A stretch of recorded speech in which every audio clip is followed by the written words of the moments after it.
आप हज़रत सैयदना अबू बकर सिद्दीक रज़ी अल्लाह तआला अन्हु जो होए ना 15 साल दे ते आप दे वालिद मोहतरम आप नूं लैके गए बुतखाने दे अंदर। जदों आप नूं बुतखाने दे अंदर लैके गए ना, आख्या बेटा ओ जिहड़े ए बुत ने ना, ये साडे बुलंदो बाला शख्सियात ते हस्तियां ने, इन्हां दे कोलों जो मंगी है सानूं अता हुंदा है। हज़रत सैयदना अबू बकर सिद्दीक कहंदे ने मेरे वालिद मोहतरम ने मैनूं जनाब समझाया ते मैं आख्या अब्बा जी तुसीं इंज करो, थोड़ी देर वास्ते बाहर नहीं चले जाते, बुतखाने चो थोड़ी देर वास्ते बाहर नहीं चले जाते, मैं इन्हां नाल कोई गल्लां करनियां ने, मेरी आपस दीयां गल्लां ने। वालिद मोहतरम जनाबे अबू कहाफा उस्मान बाहर चले गए ने। जदों आप बाहर चले गए ना ते हज़रत सैयदना सिद्दीक अकबर ने पहला जुमला आख्या, फरमाया ओ मेरे ओ बुतो मैं भुखा वां, मैनूं खाना खिलाओ।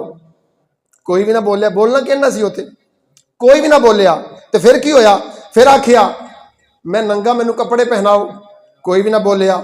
हज़रत यारे गारे मुस्तफा रज़ी अल्लाह तआला अन्हु फरमाउंदे ने अगर ये खुदा हुंदे ते मैनूं बोल के जवाब दिंदे, मेरी हाजत रवाई कर दे, लेकिन कोई भी ना बोलिया।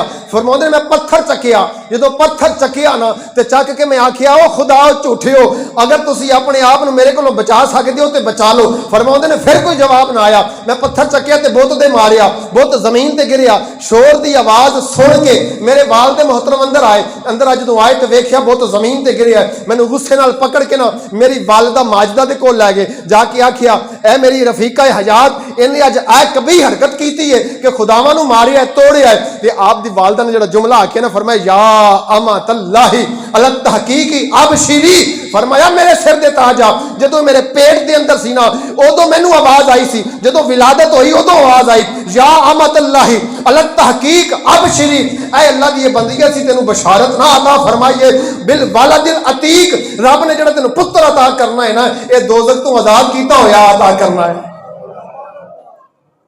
और फिर फरमाया इस्मुहु फिस समाई, आसमान ते एदा नाम अस-सिद्दीक सिद्दीक होएगा, ली मुहम्मदिन साहिब व रफीक, और मुहम्मद दा साहिब तो दा रफीक होएगा, ओदा सहाबी होएगा। आप फरमाउंदियां ने मैनूं ते उदों ही बशारत